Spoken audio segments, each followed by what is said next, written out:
place to bet. Got fruit cups on deck. We don't play. Every Wednesday, you gotta turn up. I already heard the delicious fruit cups, y'all. It's already started. Oh, with you, Cola. Hold on. We got fruit cups. Listen, sign me up. The apple. What we got? I got the pineapple on deck.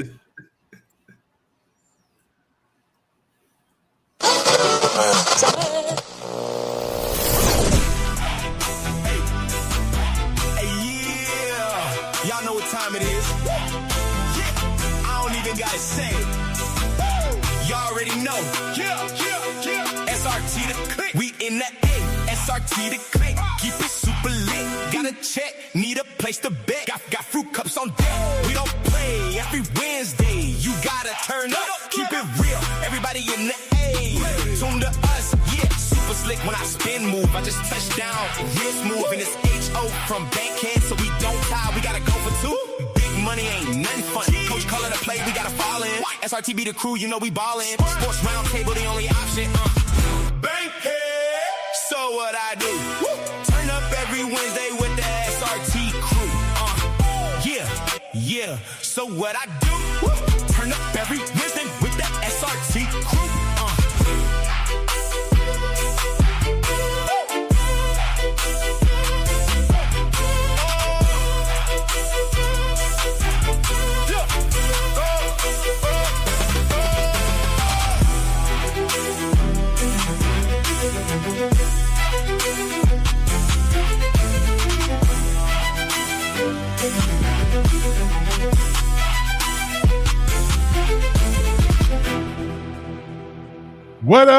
What up? It's Sports Roundtable, and as y'all can hear, I had to do it, and I had to bring my main man on. The man who never gets his flowers. The man who never gets his flowers has done it again. And G, I had to bring you on just to give you your flowers, bro. I did not expose this to the crew. I just let outsiders hear it. And one thing I got to say, they told me that you are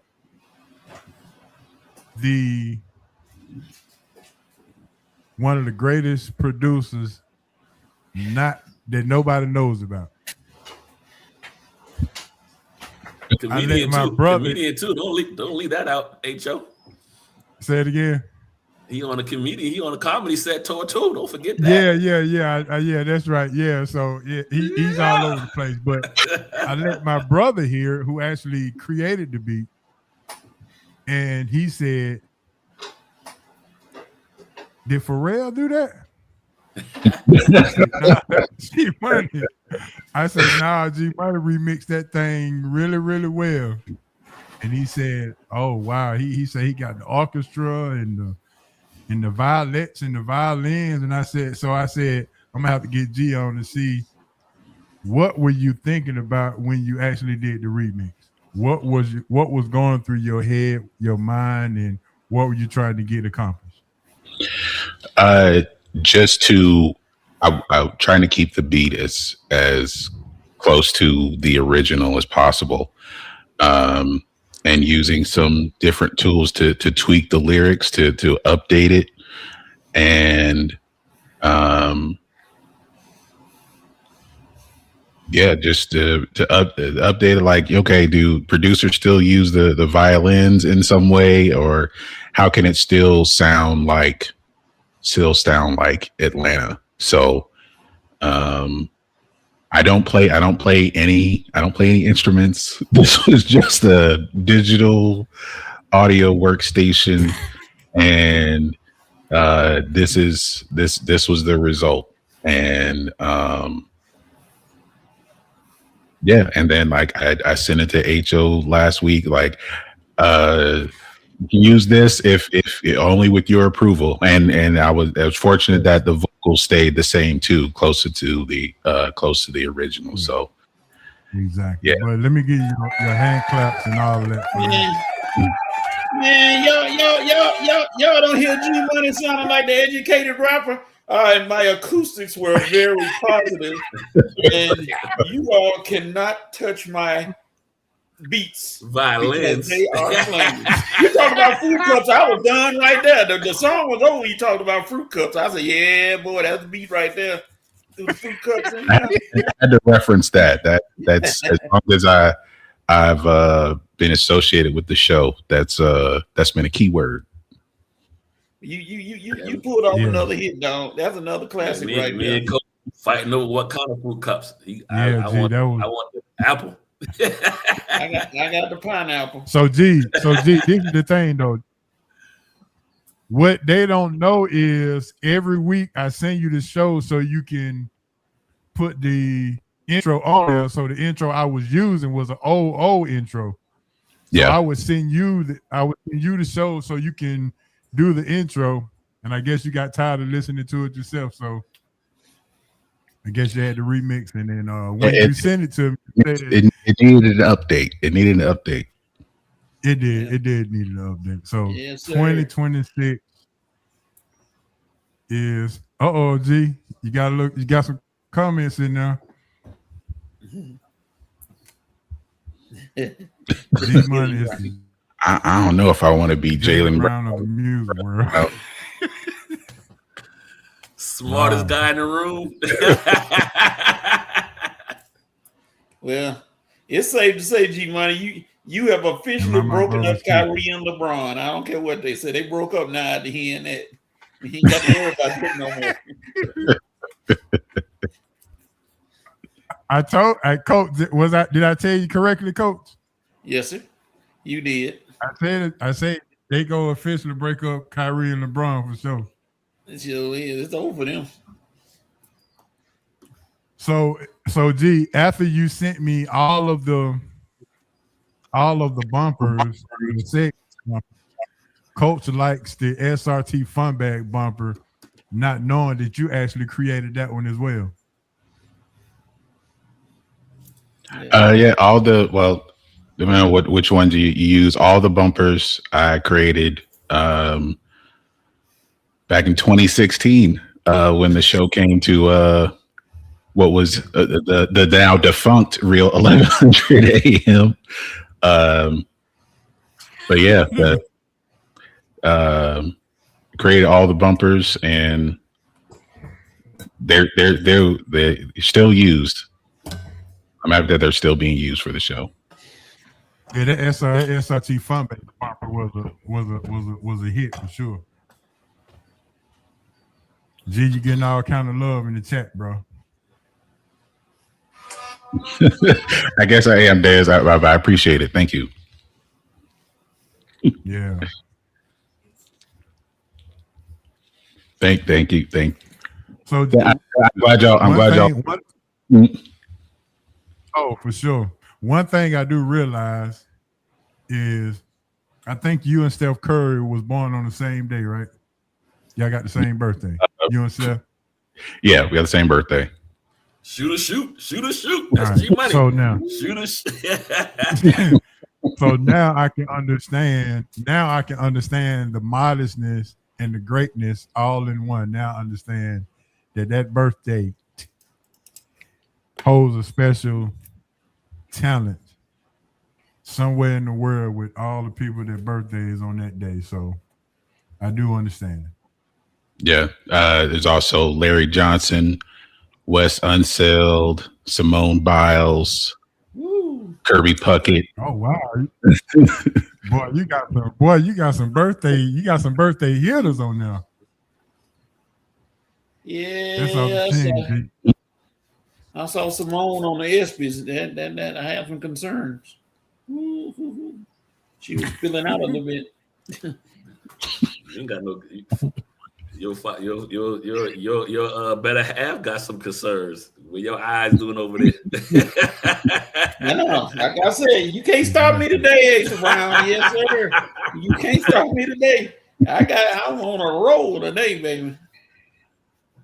So just so y'all know, or just so Gia know, you have another UNC comrade right next to you, which is Coach.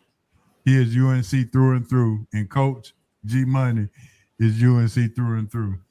And we go back and forth with the Duke and the UNC thing. So HO, you on your own then. This box up here. This box up here to your right against you too. Oh, hey Joe. Hey Joe, I told you what color the sky when the sun is shining. Light Carolina blue. But when it's raining, it's kind of dark, and it's been dark for the last couple of years. Yeah.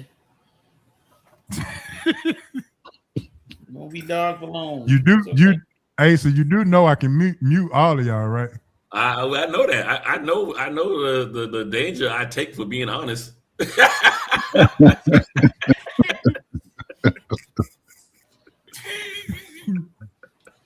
Hey Joe, if you mute me, I'll tell you. For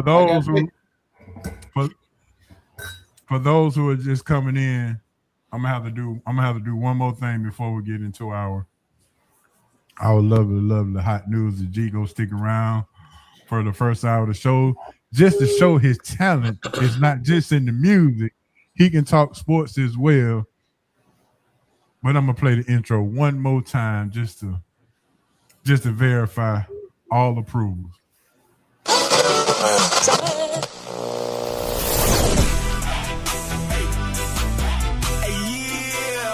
Y'all know what time it is.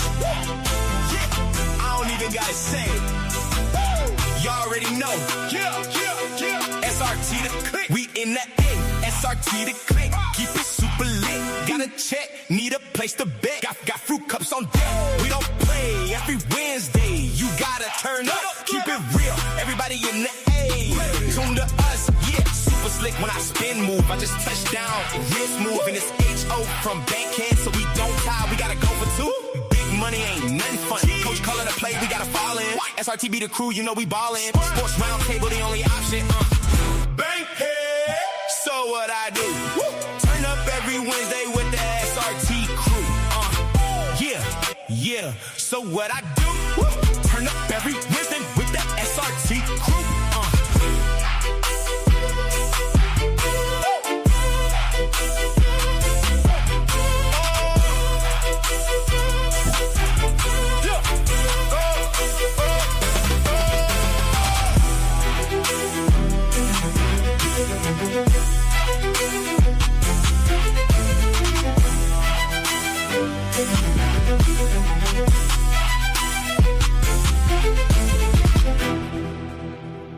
Well, I tell you, if y'all can't hear them violins going, going, my head, I hear more the first. You did right. You did right, Greg. You did right, Greg. You did right.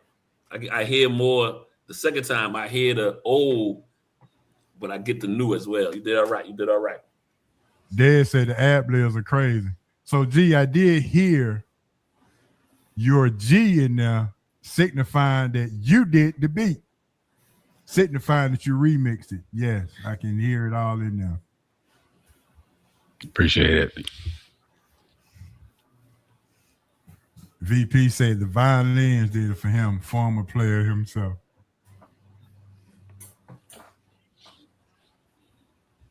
G, for you not to ever play a violin in your life, what led you to that? And I know you don't smoke. Because Scarface said when he made his greatest song, he was high and was smoking weed. So I know it wasn't that. So what that drove you to the violin section of this? Well, just listening to other producers that use violins. I know like someone like Zaytoven uses them a lot, and it just sounded right. And this was like late at night. This was like 3 a.m. Couldn't sleep, and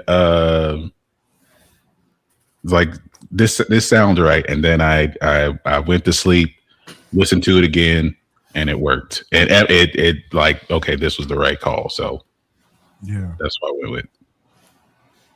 Now, when we first met, I've always been, enamored with your creativity and how you're able to create something out of nothing.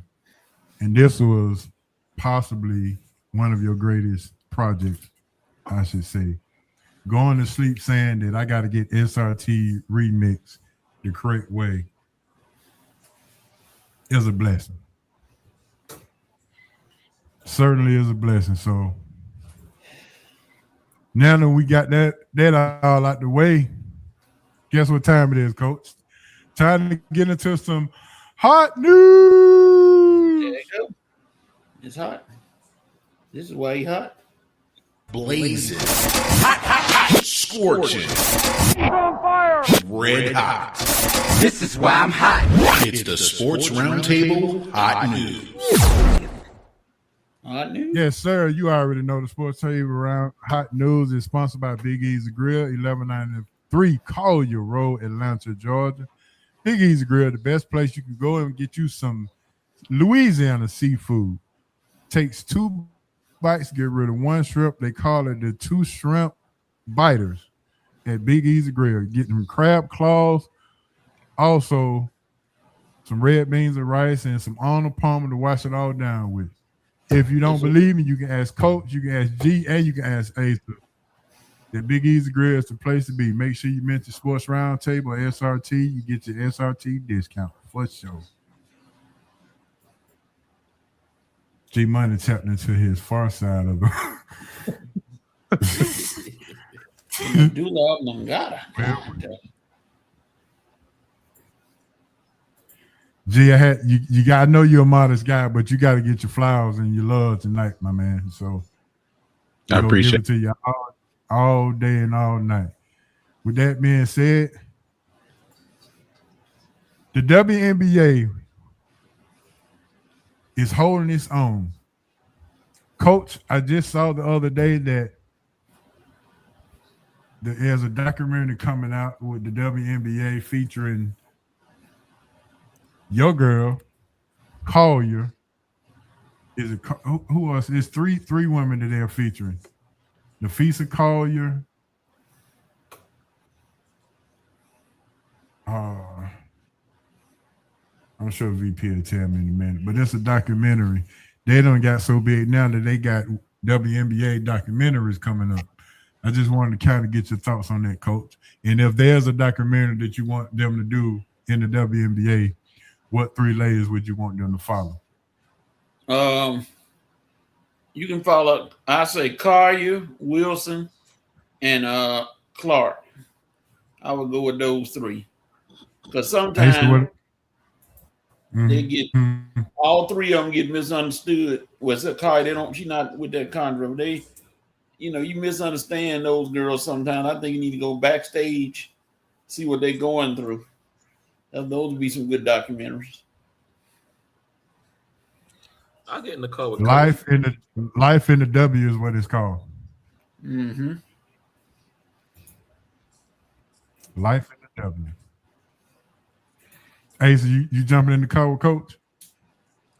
I feel get in the car with Coach. I think if I would change somebody out,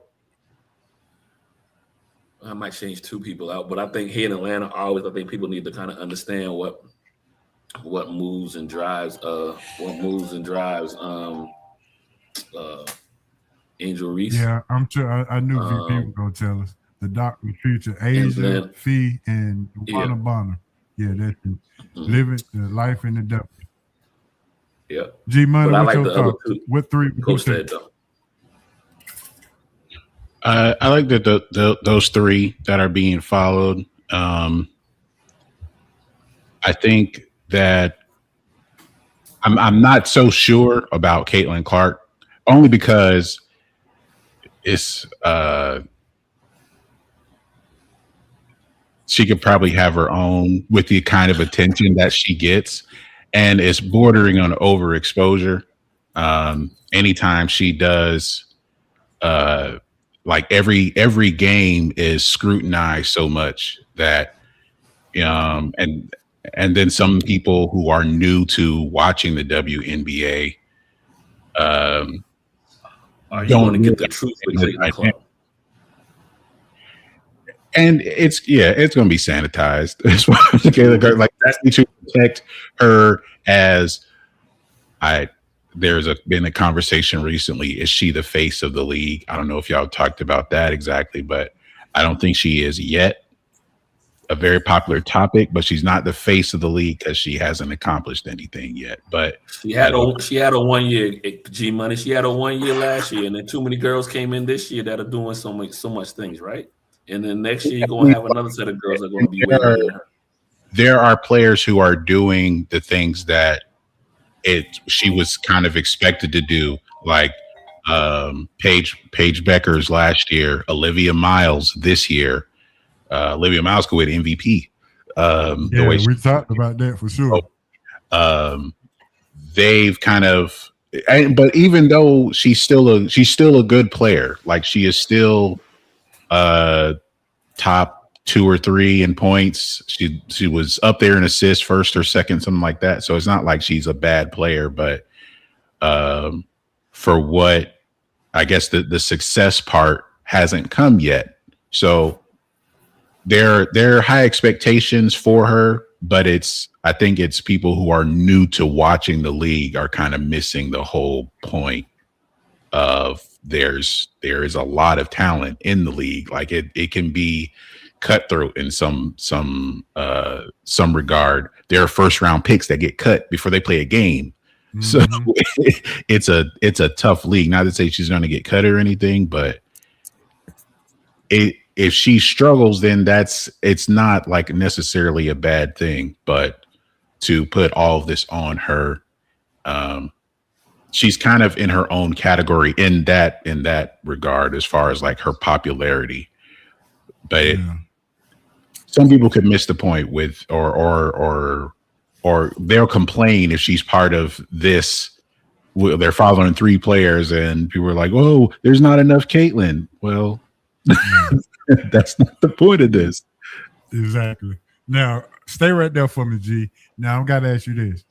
Do you think having a documentary and following these 3 ladies, is this a push to get a bigger revenue, or would this expose them and say, this is why you're not getting a bigger revenue? Which side would you be on with this documentary? What would this documentary do for them, and what are they trying to accomplish? I think they're trying to push the profile of the league. These are 3 players who have are all-star level players. A'ja Wilson, she's in the conversation for being the greatest player to ever play in the league. And that's saying a lot compared to, people who have watched, who they know who the great players have been. Collier is up there as well. And DeWanna Bonner has been this long time veteran, hasn't gotten the notoriety that the other players have, but she is someone who has played a long time in the league. And that's an accomplishment in itself. Like I said, this could be a cutthroat kind of league because there are only a certain number of spots and it's very competitive. So I think it's to push the profile of the league to bring more eyes to it, and kind of in a place where it could be, well, any eyes are good eyes on these kind of projects. So it's the profile. I don't know how much it could push the profile, only because there's so much content out there. And this may have worked in the I think of it like how in the 80s and 90s they had those home videos, the NBA home videos, like Michael Come Fly With Me, or the one about Magic. There's one about Bird.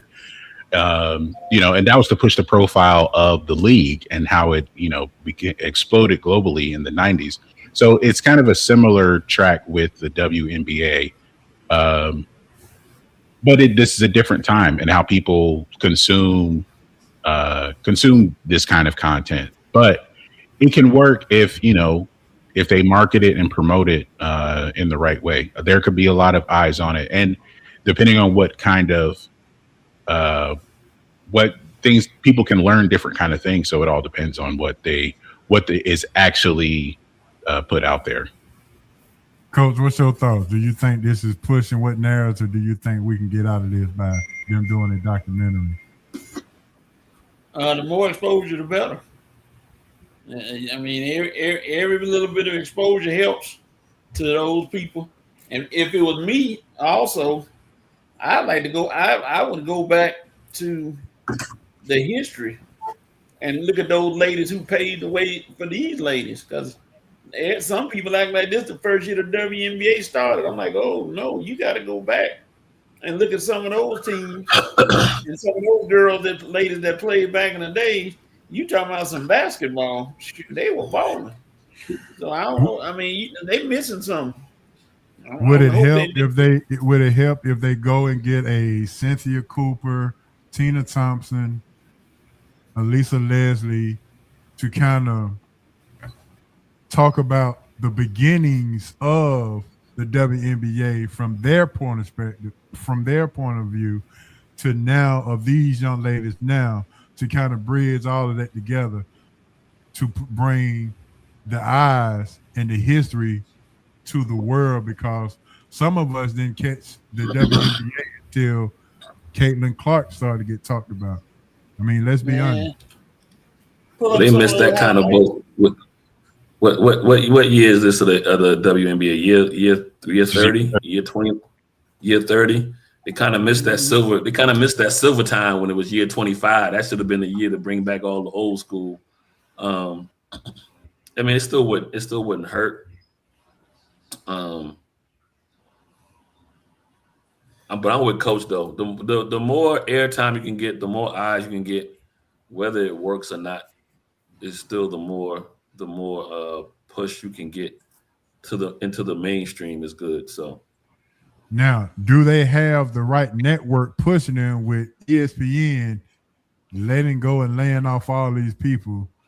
Will it be better for ESPN to do it, or NBC, who's an upcoming or who's actually doing the NBA basketball for the men? Will NBC get some traction and pushing the narrative for the WNBA? You know good and well. Well, they didn't let go of any basketball people. And if you saw that, they kept all the pretty much basketball playing. That show with Hannah Storm and Monica McNutt and Chanel Gumake and Andrea Carter is a good show. It doesn't. Yeah, Coach. That's because you wrote a letter in saying that you need to see them every week. So not them. I told you. Just hang on. You're trying to bait me to say what I'm gonna say. You ain't gonna get it out of it until this time. Nope. Well, I ain't mad at you. Well, you kept McNutt a job. That's not a bad move. Kept her a job. She easy on the eyes. I mean, that's a good point, Ho. I don't know. Like, I know at one point some of these games are supposed to be shown on the W. You know what I mean? I don't know how many games that. I know a lot of the games are now. Some of the games are shown on Hulu Plus. A lot of people have that that stream. So I don't know. You know, this whole streaming war thing is really different, right? Yeah.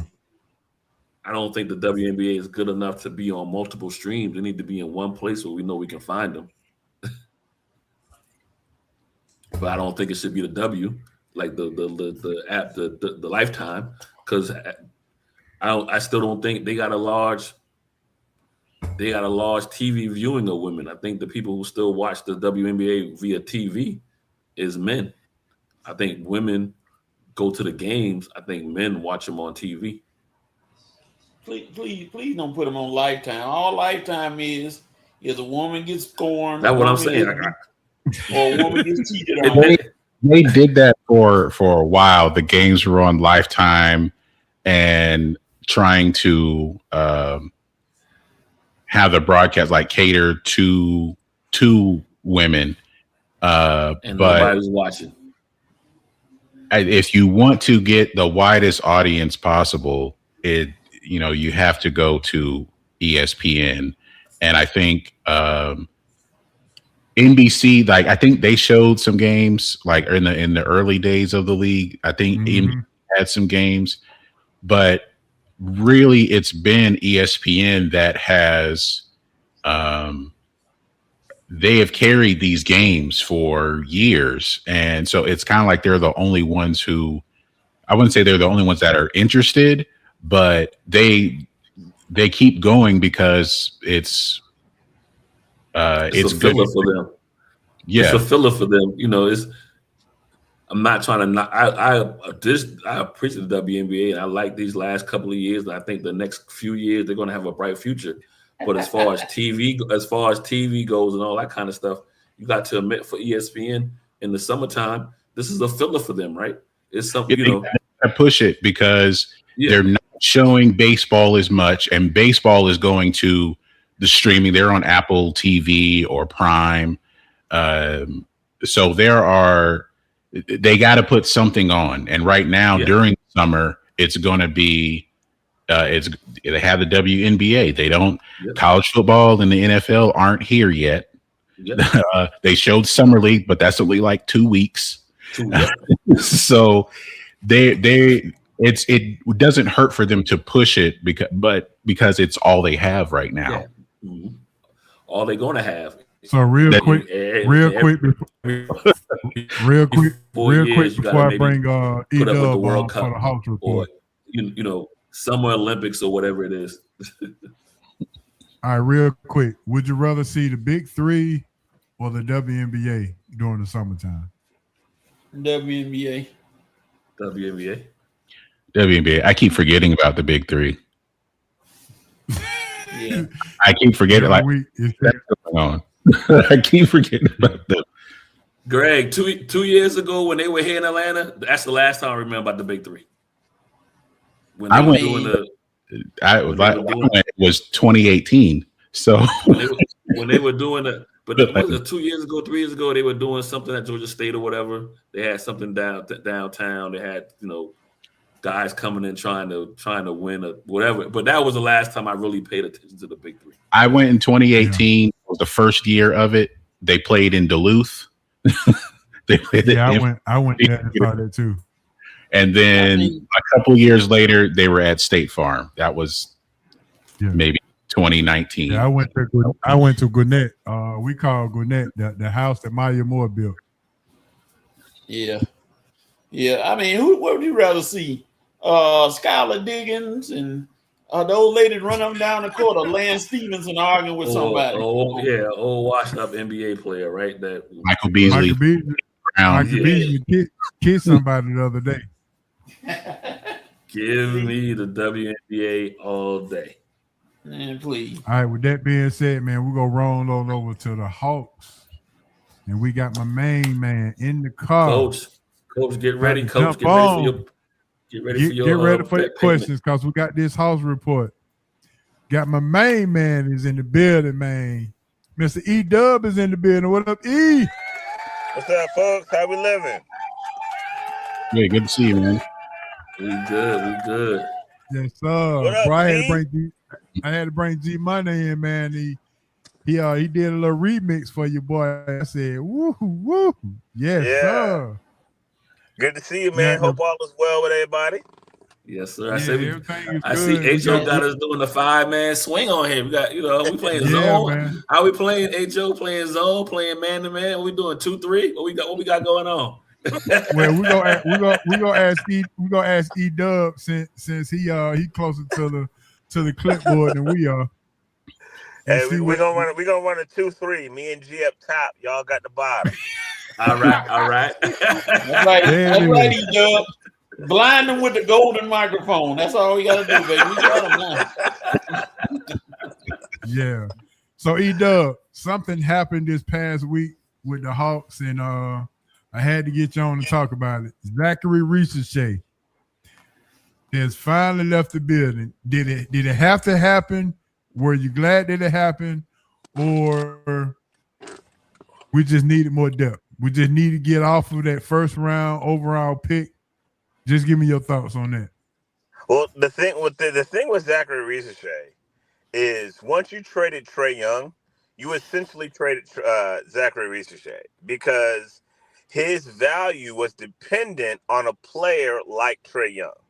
And so once you got rid of him, it was hard for him to have value, hard for him to have impact. And that's why evidently he eventually fell out of the rotation because his skill set didn't match with everybody else. And so the Hawks, they looked at his contract and they understood he's up for an extension in a year. He's going to be owed $17 million. And that was a lot to pay a guy who was already out of the rotation. So what do? You get ahead of it, right? And so you move and you try to get some assets early before you got to pay him that 17 mil because obviously Quinn had just signed an extension. And Quinn obviously didn't have no intention of playing my boy. And so he had to go. But I think Dallas is a good landing spot for him. I think that hopefully he can kind of reclaim, his passion, what he is, and do well there. But it just wasn't going to work out in Atlanta. And there's no shame in that. It just didn't work out. So, you get a valuable player in Lou Dort. And so I think it was a good move for all parties involved. All right, so real quick, talk about who are we getting back. Lou Dort is what and Nembhard is what, and how are they going to help us? So Ryan Nembhard he's a very small point guard, but he played a lot of valuable minutes for Dallas last year with Kyrie out. I don't know if he's going to stick, to be honest with you, because right now the Hawks have 17 players, and by October they got to get it down by 15. So they're definitely going to make another move. But he's a 1-year guy. He's got some potential, but I don't know what they're going to do with him. With Lou Dort, he's a defensive, strong bully. Like he's a mean defender. You know what I'm saying?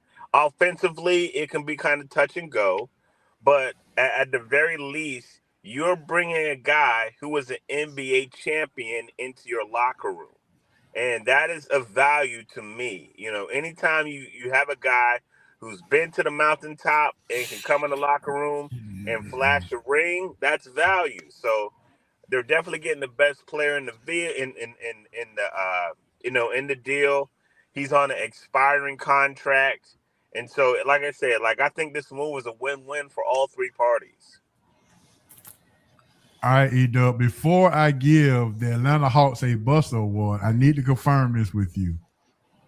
Rumor has it that the Atlanta Hawks turned down an opportunity to get Gafford for Ricochet last year from Dallas, going into the playoffs, knowing that we needed some big guys to defend, possibly with New York or Cleveland. True or not true? I did hear about that. I know there were talks, but I don't know the specifics of the deal. So because I don't know the specifics of the deal, I can't say the Hawks were good or bad from walking away from it because I don't know the specifics of it. Because I do know, in fact, the Hawks were trying to get Gafford, and I do know for a fact that Dallas was interested in Ricochet. So I don't know what the picks exchange was. So that's kind of an incomplete for me. I don't know, what is what, I got you. All right, Asa, go ahead. What you got? I was going to ask the question. So, in having Zachary land in a good landing spot in Dallas, does that hold well for the Hawks and maybe trying to get some other veterans down the road, knowing that they did well with, a number one pick? Because they could have probably sent them to, i.e. Sacramento. So, you know what I mean? I think that there's a lot of optics when you deal with trades and when you deal with contracts and things like that, right? Because you got to have a good reputation around the league, right? And so I think the Hawks did do right by him and putting him in a good situation. At the very least, I think they owed that to the kid. He's a good kid, you know what I'm saying? And if he was the 10th or 11th pick, we wouldn't even be talking about this, you know what I'm saying? Yeah. He's got to carry that stigma of being the number one pick, and it's not his fault. You know what I'm saying? He came in a weak draft. That's not his fault, but he's a good kid, and I hope he pans out in Dallas, man. G, Coach, do y'all have a question for E-Dub right now? Yeah, I have a question. So after this trade, I guess people are wondering, like, who is going to start? Like, where does Lou Dort fit in the rotation? And does he come off the bench, or do you think the Hawks would use him as some kind of a stretch for? I don't know what position Lou Dort actually should be playing, but would you think you see him in the starting lineup, or someone to be that defensive stopper, that 3-and-D guy off the bench? Yeah. So I'm personally not like too big on like who starts and who closes. Like I'm kind of like I think that's kind of overblown. But Lou Dort has been a starter the majority of his career. Doesn't necessarily mean he's going to be a starter in Atlanta. I can't honestly tell you which way Quinn is going to go. I will say that if nothing else, he has options, right? I don't know what it's going to look like. Can you play a Lou Dort and a Dyson Daniels together? I don't know. That'll look kind of tragic offensively. Do you want to split those up? You know, I don't know. Do you want to bring Nickeil off the bench? And so I'm going around the bush to answer your question just to say I don't know. But if at the very least you have a lot more options, right? Because one thing you did show in that the New York series is that not only were they small, but they weren't physical, right? So you didn't get necessarily bigger, but you got more physical this summer. You got more physical with Lou Dort. You got more physical with Zuby Ejiofor. And so if nothing else, those two players, they bring a level of physicality to your team that you didn't have before. So I don't know what Quinn's going to do. We're going to have to wait until training camp and the preseason to see which five shakes out best for him. Coach, you got something? You look at, like you said, everybody said, Snyder has a job to do. And if he doesn't do this job correctly and use the right people in the right positions, it may be his swan song. It may be like, okay, Coach, if you can't get this group together and mix them up where you can find the right balance to win games, then it's something going on with you. That means that you are not a great coach, not a good coach. I mean, I ain't gonna say great, and not a good coach. And that could play out at the beginning, in the middle of the season, all-star break, at some point. If these Hawks are not in contention at the end of this year, I mean, at playoff time, that's going to be curtain. See, Coach, I think so. E-Dub, back me up if you may. I think that's the no, I'm not mad with Coach. I think that's the trap that the fans going to fall into. They're going to think. So I put it last year. Y'all remember me saying last year the Hawks had to be a 6 seed or better, or he needed to roll because that's just where it was at. That's where he needed to be a play-in team. He needed to be a playoff team. I don't think this year we should be anything more than a playoff team again, a 6 seed, especially with the East in the last month has gotten way better. And we still ain't seen the LeBron shoe fall yet. But the East got better in the last month. We were thinking that the East was going to kind of be in a rebuild, and it would be easier for the Hawks to maybe go from 6 to 4. But it'll be all that they can do to stay at 6 now. So I feel for the fans for next year, we need to be a playoff team at 6, and then the year after have those aspirations to be in contention. I just think I think that's very reasonable, and I think that is kind of how Ansi is looking at it. To be honest with you, he did give Quinn the extension. I think that this year, if you can get to be a 6 seed, I think that's value, because I mean you still got the Knicks. You still got Philly, and if LeBron goes to Philly, that's going to be a thing. You don't quite know what Boston is going to be. But, like, there's a lot of strength in the East right now. And if you can just remain competitive, I don't think this is a championship squad. And I think if you talk to any reasonable Hawks fan, they wouldn't say this is a championship squad.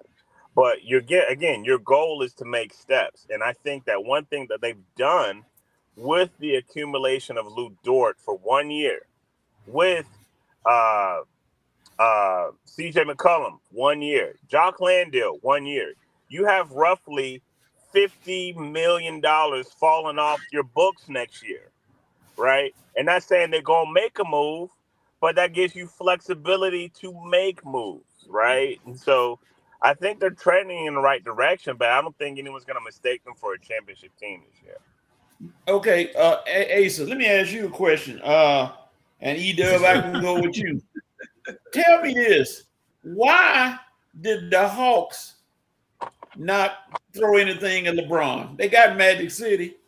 They got all these other things. Why they didn't throw anything at LeBron? He's right there. LeBron's a married man. Well, we might talk bad about LeBron or whatever, but LeBron's been a married man and been clean his whole 25 years. Why you gonna put that on LeBron with Magic City? Yeah, he got some dirt on his fingernails. You can say what you want. That's all right though. He keep it clean. He go to the manicurist every week. He keep it clean. I also like E-Dub. To your point with the money falling off, I think the 3 picks that they got this year, and I was telling H.O. before we came on air, now the North Carolina kid, we don't have to rush his development. Nah. Now you get the backup point guard. You got to spend a little bit of time with the young man out of Houston. So I think the only person that's going to have real pressure is the draft pick out of St. John's. So you know what I mean? Plus, I got to win my bet against Coach. You know what I mean? So I think the Hawks are set up to be in the next year or two to get to where we want to see them faster than Minnesota. Hey, E-Dub, this is the question that everybody possibly wants to know. If the Hawks, this current Hawks team with the toughness with Lou Dort, Zuby Ejiofor, a 7-footer in Vassar, and McCollum coming back and things of that nature, how would this team face the Knicks? If this team were to face the Knicks, how many games would the Hawks have won? Oh man, that's a tough one because you're still missing. The Hawks were missing a valuable component in that series, which was Jock Landale, who was who was physical and who could offer certain things. And not saying they would have won 3 games instead of 2, but he would have made it a little bit more interesting. But you got to credit the Knicks, as much as I hate to say it. They're the champions. Can't take anything away from them. They beat everybody in front of them and beat them soundly. So, I mean, at the very least, you got to give them respect. But I don't think this team it remains to be seen. And for me, when you talk about Henry Vassar, I want to encourage Hawks fans. Henry Vassar is a name we probably shouldn't even be talking about this year, right? This year, he's going to be in College Park. He's going to be getting his weight up. Henry Vassar is not a this year type of player. He is a next year and maybe the year after type of player, right? Because he still gets thrown around in the paint. He does a lot of good things. He can shoot the ball. He's a good screener. But Henry Vassar shouldn't be in the conversation this year, I don't think, and maybe even half of next year. All right, we got a question. Hey, E-Dub, me and you got to go and apply for the GM. I'll be your assistant GM. Nah, man, they ain't gonna have no people mad at me, man. I'm gonna stay in the school, man. I'll stay working with the kids, man. There you go. There's your question, E-Dub, in the chat. Is this Ant-Man thing? Let me tell you something, man. If Ant-Man decides that this LaMelo thing doesn't work out, I would think for the very first time in a long time, Atlanta would be a viable place for a high-priced free agent. And Atlanta has never been a destination place for free agency. But if Ant-Man decides that this LaMelo thing don't work out, and Atlanta's got the bread, I'm not saying what's going to happen, but I'm saying keep your eyes open. You know what I mean? If that happens, coach, the bet you lost your bet instantly, so you got to pay whatever it is if that happens. But I think I think Atlanta get into the Eastern Conference Finals before the Timberwolves make it to the finals is going to happen anyway, because they just the Timberwolves seem to be going in reverse, the same way what happened to the Hawks. Hawks made that Eastern Conference Final, whether they made it there a year or two too early, but they made it, and after that, every year they were going backwards. It's the same thing that's happening to Minnesota. They made it to the Western Conference Final, 2 of the last 3 years or 3 years in a row. Now they're going backwards. So you start going backwards, and all the moves that they have made, to your point, E-Dub, we got to see what this LaMelo thing does. But to me, you lost size, you lost points. You know, every move that they made has benefited the other team that the player went to, and not Minnesota. What rookie in the summer league impressed you for the Hawks? Oh man, I think you got to start with the top 4 guys, man. Like all 4 of them dudes was balling. You know, like Boozer, DeBonsa. Like I like what I saw from everybody. I even like what I saw from the Hawks point guard, even though he didn't score as much as people wanted him to score. I thought he managed the game very well. I thought that he was finding his guys. I thought Ejiofor had a good summer league. Summer league's tough to really get a feel on because the competition is summer league competition. But I really like what I saw from the top 4 guys, and I really like what I saw from other Hawks rookies. What about Kobe Johnson?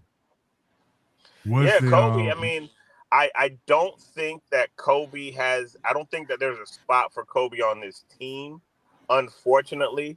But I think Kobe is working his way to, eventually get into the league. It's tough. You got to find the right situation for a guy like that who is a high level defender, and he's still working on his offensive game. And so he's just got to keep working, man. Hopefully he'll find a 2-way somewhere. I don't think it's going to be in Atlanta, but hopefully he can stick on somewhere and continue to develop. I really like Kobe Johnson. All right, anybody else got any questions before E-Dub get out of here? Why is nobody even mentioning Bronny James? Why is his name not coming up at all in any chat or any conversations at all? Well, Bronny's deal has been locked up with LA, so he's going to be at the Lakers, until otherwise noted. I think that LeBron purposely, when LeBron made his decision to not come back to the Lakers, he made it like the day after Bronny's contract would be guaranteed. So LeBron got his bread, like I would do with my son. Bronny got his bread. He's going to be all right in LA. And then, Bron can do what he want to do. But Bronny's going to be in LA, so that's what that is. Mm-hmm. G, you got any last question? Yeah. I know you don't see yourself as the GM, as a potential GM, but if you have the hat on for just a second, what would the Hawks need? What do you think that they're missing right now? They've gotten more physical with the roster, but what's something that could potentially be potentially put them in contention, or at least some kind of conversation of contention? What do they need on that roster to get to potentially that next point? Yeah, it's a tough, because right now, like I said, they have 17 guys, 16 with guaranteed contracts. The only person without a guaranteed contract is Mo Gay, and Mo Gay is going to be out to December. So there is a possibility they could even cut Mo Gay. But I think that if I'm looking at this team just from like a fantasy standpoint, you added Lou Dort, but you obviously need more scoring. You need a guy that can create a shot. I like what you got in the point guard, but it's going to take about a year or two for him to develop in the way he needs to be. So I think you could always need more scoring and more shooting at the very least. And so I don't know what that looks like. I don't know what that looks like as far as what player to bring in, but you can always use more scoring and more shooting for this team. And I think that going forward, that's the decision they're going to have to make. You know, Dyson's going to be here. You have the possibility to have Dort here. And so if you can surround them with 2 or 3 shooters in the offseason for next season, you may be cooking with grease, you know, because this year you're going to find out a lot about what Jalen Johnson is, right? You're going to find out a lot about him in year 2 as being the man, what kind of level of impact he's going to have. And so I think those are the 2 things you need: shooting and scoring, a guy that can go get his own shot. All right, my last question, E-Dub, is who do you trust more, Auntie, Saleh, or Quinn Snyder? Oh, I mean, Auntie Saleh, obviously. Auntie, he's got pedigree. He knows what he's doing. He's not new to this. He's been in organizations that know and that have produced championships, right? With the Spurs, with the Warriors. So he knows what it looks like. So I'm very confident in Auntie. I haven't loved all of his moves, but I've loved the majority of them, right? And so, you know, I think he knows what he's doing. So yeah, more trust in him. Right, go ahead, the Hawks don't need they don't need a DeMar DeRozan, do they? Nah, man. DeMar's on the outside end. DeMar's probably gonna get one of these teams that's probably gonna be a contender. You know, he'll probably sign for a league minimum.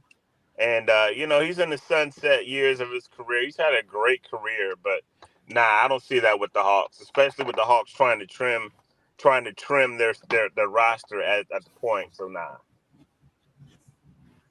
Gotcha.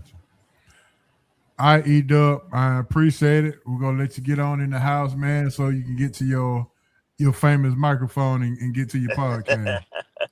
Hey, as always, man, appreciate you guys, man. Check out the Hawks Beat and all the social media platforms, and appreciate you guys as always, man. Hey, appreciate it, bro. Thanks a lot. All right. Yeah. Coach. Coach, yes, sir. I'm getting closer to winning our bet, Coach. I'm getting closer to you. Right. Anytime you can just come over to me with the Hawks. You ain't got to stay with the Timberwolves. Anytime, Coach. Right. Real quick before G got to get out of here. G, I'm gonna start with you. LeBron James is holding the NBA hostage. He said that he was supposed to make a decision last week, and due to Adam Silver's comment, he delayed his decision. Your thoughts on LeBron holding the NBA hostage? He probably doesn't think he's holding the NBA hostage, but he is. He is still valuable, clearly, because Adam Silver's like, I got a schedule to make. You know, you one of the marquee players. Did we put you on the opening night? We got to have you on Christmas. So we got we got to get this sorted out sooner than later. People don't talk about how self-centered LeBron actually is when he does stuff like this. And another funny thing is that the Miami Heat, someone with the Miami Heat put out a release that they were having a press conference on Monday introducing LeBron James, and then it was immediately deleted. That person has probably been fired.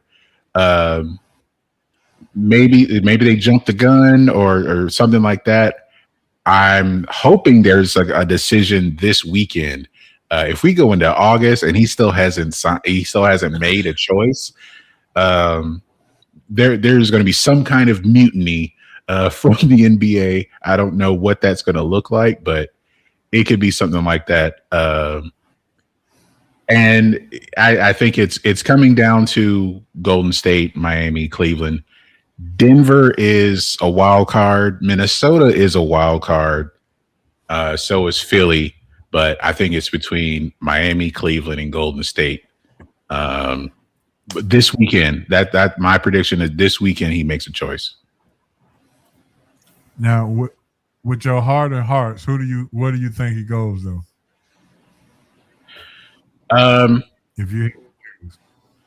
The one that makes the most sense is Honestly, I think Philly or Denver makes the most sense because he can come in. He goes to Philly. He's the third option at best, and most likely the fourth option. He doesn't have to do a whole lot, and he'd be the best fourth option in the history of the league. Going to Denver, I've heard someone say everyone will be open. Everyone's open. Somebody, when him or Jokic have the ball, somebody's open. You can't just double team anybody. So, and he'll be the third option there, and potentially the best third option of all time. Those would be the best fits. If you want the sentimentality, Cleveland, and just like make that work with him and James Harden, it's going to be hilarious to me because I don't think it will work. But you want that mentality for him to come back home? Sure, go home. It's not going to go the way you think it will. Exactly. My personal opinion. Go ahead, Ace. No, I was going to agree with Greg. I was going to say, Greg, to me, the best place for him to go is home. If he's going to hold me back up, if he's going to hold the league hostage like this, he better go somewhere where he can win a ring. And so Golden State is out because they're not winning a ring there. Miami's out because you're not winning a ring there, especially the way Miami right now is. Who's on the roster? I don't know. Yeah. So correct. So to me, the only place would be Cleveland. Even if you say he can go to Denver, you still gotta mess around with that monster in OKC and that monster in San Antonio. So Cleveland would be the best place for him to go. And then I also am looking at this 5 years out, right? The 5 year out from this is he's done everything like somebody else that awarded number 23. He's going to do just like he did as well. We'll see a movie or some kind of documentary about this in 5 years after he's left. And the only place that works is in Cleveland. A documentary doesn't work with him in Miami. It doesn't work with him in any one of the other spots. It doesn't work. It definitely doesn't work in Golden State because that's Steph's team. And that's the man that had probably got more rings to you in the same era you was there. He can only go back to Cleveland. Yeah, I think Cleveland is the best because I think LeBron is not thinking about basketball at this point. I think he's thinking about ownership. And going back, what better place to go back to be minority owner of the Cleveland Cavaliers and to eventually take over. I guess we have to realize though, this is Savannah's choice. This got to be her choice. Right. Going to just in LA for 8 years, and now we're gonna go back to Cleveland again. Are you sure about that?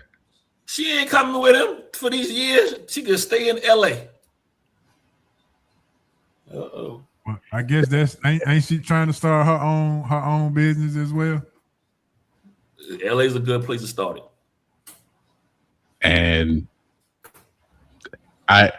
LeBron's going to be miserable if he goes to Cleveland and she stays behind. That means she made her choice for LA. So maybe the Clippers are somehow in the mix. Probably not. I ain't gonna talk about somebody else's bedroom or whatever. I think the man has done great these years and had no real scandals. But VP said the start work. It's not about that. It's just where does she want to go? I think that is going to be part of this decision. I agree with you. Now that you brought that up, he could have stayed in LA. No, LA later treated him like a second-class citizen. No. Jeannie and Rob didn't want him there anymore. No, but I mean, I'm just saying. Then to go to the Clippers, I'm just saying if that's the case, right? And I'm not saying it's not right. We're not behind the scenes, but I'm just saying if that's the standpoint we look in, what's the two places that you're going to be able to make whatever business you got outside work? Is in LA or is in Miami? Well, in SoCal Valley, Is Aisha Curry recruiting Savannah James? That'd be a bad move. He might as well have stayed in Miami when Dwayne Wade and old girl was down there. So going to Golden State would be even worse with Aisha Curry. Because he left Miami because Pat Riley took his cookies. Yeah. And now I guess Pat is offering the cookies now. So that's why Miami is a potential. It has the potential to bring him back. But I think it was Gabrielle. I think it was Gabrielle having them kids turn into something else. I ain't gonna go. Also, you got to remember. After though, that was way after. He can easily get his LeBron juice back if he's in Miami, so he can play. That's what I'm 3-4 more years. With that smoke, there's fire. That little press conference they released talking about announcing him coming back. There's smoke to that. With that smoke, there's fire. I'm telling you. That's why I think like a decision was going to be made this weekend, and they were planning the press conference. The social media intern jumped the gun. So I think Miami's in the lead to bring him in. We'll see, but I definitely think there's a decision this weekend. Well, LeBron James has held all this not to get a ring. All this not to get a ring. You got to get a ring, H.O. You doing all this not to get a ring? I agree. Definitely agree with you. Where's the better fit as far as chemistry though? I think we gotta realize that too. I think it's Cleveland again. Man, he ain't winning nothing with James Harden. If James Harden is there, that's why I think it won't work. If it's him and James Harden and Donovan Mitchell, yeah, he'll be a great third option, but you're still playing with James Harden. We've seen 19 years of James Harden being the one or the two. We've seen James Harden being the one or the two. We've never seen James. Well, we did see one time. And how has the last game of this season for James Harden gone for 17 years? No. I'm not arguing that. I guess what I'm saying is I'm trying to put an extra feather in LeBron's hat, right? And more so for these LeBron fans to drag James Harden to a championship because that's what he has. And Donovan. Donovan's been hitting the wall too. Hey, with Donovan, that's fine with Donovan, but with James Harden, the way that James Harden has flamed out for 17 years. Those are the feathers he needs in his hat. If he goes to Miami and happens, if he goes to Miami after them, if he goes to Miami and happens to get one in Miami, it's not going to be because of him. It's going to be because of the Greek freak. If he goes to State and they happen to get far, which I doubt it, but it won't be because of him. It'll be because of Curry. If he goes to Philadelphia, it won't be because of him. That part doesn't matter anymore of him being the lead guy. That's not what this is about at all. You're getting the best third or fourth option for your team. If these teams are going into it expecting him to be the lead guy in year 24, that's delusion of the highest degree. Yeah, that is delusion. Right. Well, tell the LeBron fans that that's not going to happen. Well, that's right. He's not getting it was hard for Lakers fans on that. And they got that one, like, okay, he's probably not winning another one just based on how the roster is constructed. The years of we have a chance to win a championship just because we have LeBron, that ended when he went to the Lakers. It ended there. Yeah. VP keeps saying that he's going to Philly because of low management benefits him the best. McMill. There'll be where he'll have to be the third option because you can't count on Embiid. No, you'll be lucky to get 50 games out of Embiid. Yeah. But one thing we got to realize is that we have to remember, look, wherever Clutch Sport can get the most clients is probably where he's going to go. Well, for you then, HO, that would be Philly, right? Well, he got Tyrese Max already with Clutch Sports, so I'm not sure if VJ Edgecombe is going to switch over, or is he already with them? I don't know if he's with him, but there's to get those two, and then maybe he can get through to Jaylen Brown to make a decent decision. Yeah. And him being traded was kind of his fault, but not really. But it just depends on what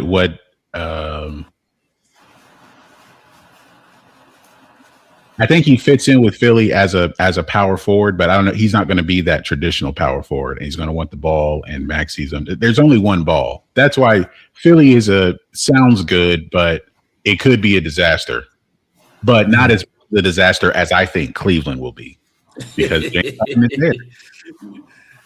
Greg, you are all out on Cleveland. I'm all in on Cleveland.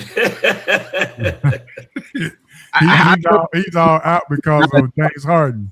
James Harden's not enough for y'all to be out. Yeah, he's a statue on defense for sure. 17 years. We have seen this for 17 years. I told somebody when they played the Knicks, watch, he's going to take no more than 9 shots when they're on the verge of elimination. And I think he took 8. So it's a complete flame out collapse. And we've seen it for 17 years.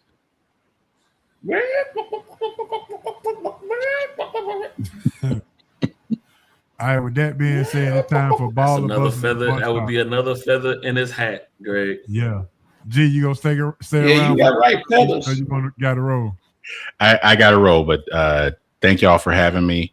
Oh yeah, for sure. We appreciate it again, man. And let's not be a stranger. Let's do this every once in a while, man, so we can chop it up. You have expressed your sports education forecast on the tenant. So we appreciate it, bro, and we'll talk to you soon. And thanks again. And the flowers are yours. Make sure you put them up and let everybody know that you are the man. G5G. All right, G. All right, bro. We're gonna holler at you.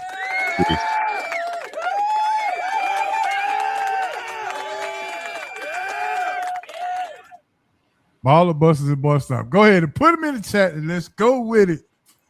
Baller this week. A VP on the chain. He said James Harden would be 8th ballot Hall of Fame baller. That's crazy. Jim Jarvis is my baller for the week. Jim Jarvis has come to the Braves out of nowhere and just taking over the shortstop position. Uh-oh. With a glove and not much of a bat, but his bat has been coming around more than his glove. So, Jim Jarvis, you are my baller for this week. Yeah. All right, Ace. That's a good one. I'm going to stay in baseball, but I'm going to go to where the Braves used to play at, the Boston Braves. They are on a 15-game winning streak, 15 straight. Has never been done in the history of Boston. And that team is about 100 years old. So they've won 15 straight. Yep. All right, Coach, what you got? From dead last to third. You getting in the car with VP? Yeah, I saw him when he pulled up, and I looked in the back, and it was people already in the back. But the piece of the car, you're back, baby. Yeah. I don't want to hear about anybody else. Nobody else matters, baby. A double in 22 minutes. God dog, 24 points, 10 rebounds in 22 minutes. Hey, my girl is back. Now, all y'all pretenders and everybody talking about this and that, she is back. And she ain't played but half the game. And a double-double. Stay tuned. That's all I can say. If the Lynx don't win the championship this year, something is wrong. I'm sorry, because they are They are ready. That's right. I don't want to hear about nobody. I don't want to hear about A'ja Wilson, Caitlin Clark, Kelsey Mitchell. None of them. My girl is back. I don't want to hear about Jordan Canada, whatever. She did a good job. But Carrier is back, baby. When she walked on the court, I said, yes, no more electric slide. All that's over with now. She gonna electric slide all day when she winning games. God dog it. Hey, so we see why Coach was so hyped at the beginning of the show. That's right, baby. Boy, Coach came with all the energy, boy. Yes, he came with the energy. He said, "Can't nothing knock him off his rocker tonight." That's right. We caught him sneaking a peek over there at some miles though. We caught him sneaking a little peek at Simone. Doing a little man, you didn't see Simone spilling out of that dress? Oh yeah, I did. I thank you. So I ain't the only one. A little pocket rocket. I ain't the only one.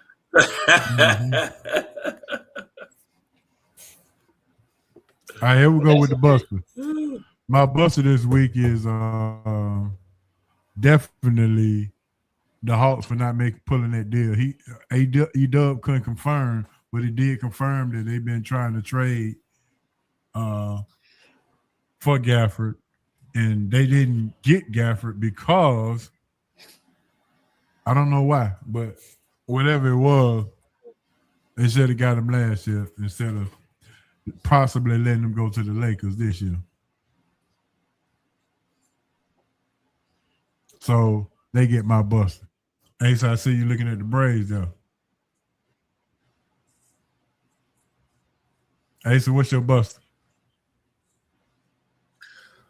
My buster and my boy Stop gonna be the same two people unless somebody come up with a for me to jump in the car.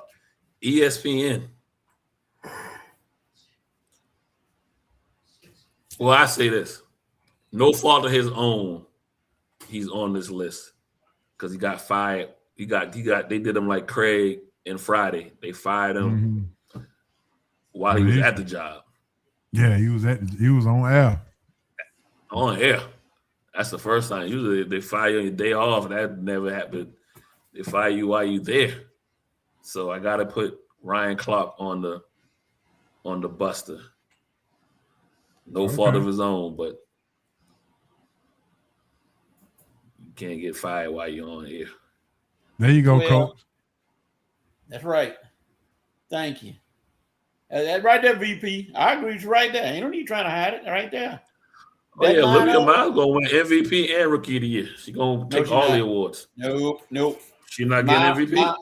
Miles gonna dial it down a little bit now to call you there. She's gonna feed more instead of shooting. She's gonna dial it just a little bit now, not much. She's still gonna be putting up her points and assists, but she's gonna dial it down a little bit. Okay, that's fine. I mean, she kept them afloat while she was gone. So she's gonna get the MVP and the Rookie of the Year. I don't know. That could be an interesting call right there. We'll see how they're gonna pull it. Cause see, Coach, like I said, who your buster, Coach? That's what I'm going with. See, with Collier back today, she only had 13 points and was 5 of 15. So dial it down a little bit. She gonna be all right. Who did I? Oh, whoever was the person or persons that moved Lamar Jackson from the 6th best player or the 2nd best player to 69, you need to be drug tested. I don't care what they say. You need to be drug tested. All the NFL. From whoever voted that in and said that's what we believe, you out of your mind. And I'm gonna answer VP and Asa too. It wasn't a classic move by ESPN. What they did was rumors were floating around online, and he probably would have looked online. So they decided to tell him. They didn't want him to find out online. They wanted to tell him themselves. Because somebody leaked this information again. Yeah, they leaking it. They were leaking the information out. He might have seen it. So they decided to tell him. They didn't mean to do while he was on the air, but still, somebody leaked it out. Them. The rat always in the house. Don't mention rats. All right, here's And my what- boy stop. My boy stop is ESPN for showing us that any person that has the skin color of brown or darker would not succeed or move up the level to where you think you ought to be, especially if you're not an Uncle Tom like some are. So when you don't conform and buy down, then they get rid of you for other likes and other things of that nature. Because the rumor has they're getting rid of all these people now to create a budget to give Pat McAfee $60 million a year annually.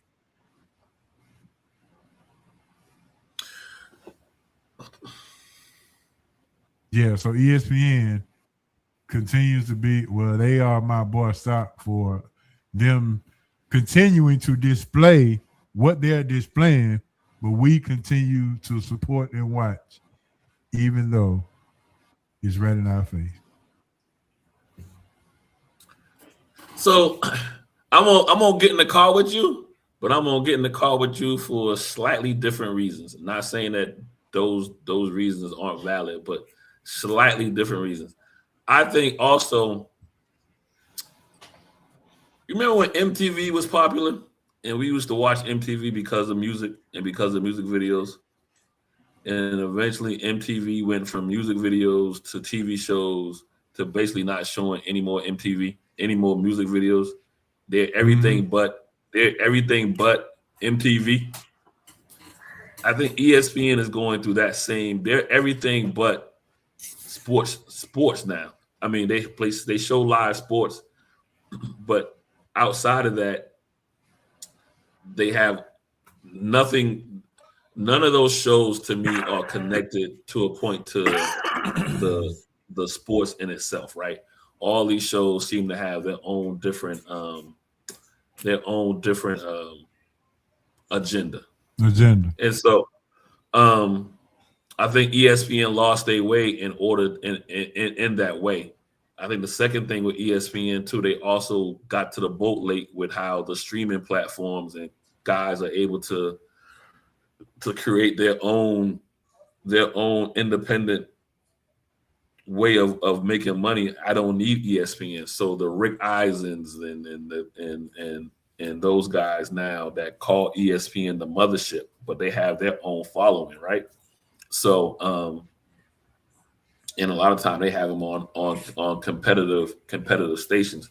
So in my opinion, I think ESPN needs to do a full reset and kind of go back and try to create what they were at one time, where we understood the Van Pelts and the Rick Eisens and, you know, those original sportscasters that were, and, you know, that were part of those guys were just like the regular news to us when we was kind of growing up. You know what I mean? So we knew those guys just as well as we knew Peter Jennings and those guys with the nightly news. But I don't think they're going to be able to reinvent that. Letting Ryan Clark go, guess what I'm going to do now? I want to make sure I put my numbers, or make sure my numbers go to his show called The Pivot, just so we can stick that back in their face. I know HO, you don't watch McPhee. You don't watch him. Mm-mm. Stephen A is going to realize real soon he's going to be a man without a country if he's not already a man without a country. So I'm not saying ESPN is going to fall off to the point where there's not going to be any more ESPN. That won't happen. They're too big to fail. But I also think ESPN is going to realize that none of their shows, outside of shows that are tied directly to the actual live sports, are going to be worth anything, because I don't think anybody watches ESPN no more other than to go to the live sport. And we might hang around for Van Pelt on Monday night. We might hang around for whoever's the 3 people on the NBA after the game. We might hang around for any, you know what I mean? But we don't run to ESPN like we used to. And so only thing ESPN is going to be able to do is just offer the sport. When I wake up in the morning, I'm not saying I'm everybody, but when I wake up in the morning, I turn on CBS Sports just so I can see the highlights from the night before, right? And I can hear it while I'm getting ready. I can hear what happened the night before with sports. I don't go to ESPN. I can tell you the last time I really watched. If I come home and I want to catch a show on YouTube, somebody else's podcast, I may go and check out Nick Wright and those guys with First Things First because I like Broussard. You know what I mean? But I don't go to ESPN. There's nobody on ESPN that I say, you know what, I'm going to tune into them. Not even Cam Newton. Well, he ain't with them no more anyway. I know, but I'm just saying that's my point. ESPN has lost their way. They're no longer they're no longer the end all be all when it comes to sport. They're not. And guess what? Ryan Clark can get a mini Buster and Boy Stop Award because he clowned Cam Newton when Whitlock came on his show talking about loyalty. You got to be careful what you ask for. Be careful what you speak on because it was the loyalty or the lack thereof that got him up out of ESPN. You don't mean to tell me that Stephen A. Smith didn't know that they were gonna let him go before they let him go? Three guys knew what was going down, and the 3 guys are still there, right? Stephen, McPhee, and whoever the third person you want to mention. Yeah, they knew that. So how do you speak on loyalty when loyalty got you dismissed? You got to be careful who you ask for. You better be careful what you speak on. So there it is. And with that being said, our question of the night is going to be, with all of the things going on in the world. All right, go ahead, Coach. Yeah, you want to leave me out because I'm finna come with the funk again. God dog, the piece of car y'all scored everybody in our first game back. Oh, that's beside the point. First game back, but I'm on ride side saddle because I'm gonna flip on what y'all are talking about. But first, I'm gonna jump on all the black ESPN sports guys who do Sports Center. Let's see. How many words? 6 words. Stop trying to be Stuart Scott. It does. Stop trying to be Stuart Scott. You cannot duplicate what that man did and how successful he was. I don't care how many little catchphrase or whatever you talk about. You can't be Stuart Scott. So stop trying to act like you so cool here and try to use these little sayings and whatever. Act like he's Stuart Scott. It does not work. So that's a boy stop right there. Don't try to be that. I agree with that, Coach, for sure. And as far as Stephen A. Smith, I still say that man gets the worst rap in American sports because out of any time that when he talks, sometimes people forget he hired Ryan Clark. He got Cam Newton on there. He got Shannon Sharp. He got all them guys on there. And I go look at Marcellus Wiley and Jason Whitlock. I'm sorry, Whitlock. And all these guys, black guys on these sports shows. Name one who goes to a HBCU and promotes the school. Name one. Well, Coach, I'm gonna have to push back. All the people that you just named that hired that Stephen A. Smith, Coach, you can do it. Coach actually got fired too, and he knew they was gonna get fired and didn't say anything. But how do you know that? Everything goes through him. He said everything goes through him.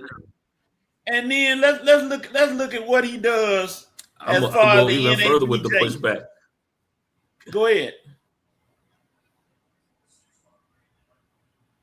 No, hey, you can do a lot of good things, right? But your bad things can outshine what you do good. I think a lot of his talk, the half of his career, so I'm taking away bringing. I'm gonna take that away from him. But the latter half of his career now, that the stuff that he's talking about now, is deterring what he did. His works that he did at the beginning. And so when you say Stephen A. Smith, he's created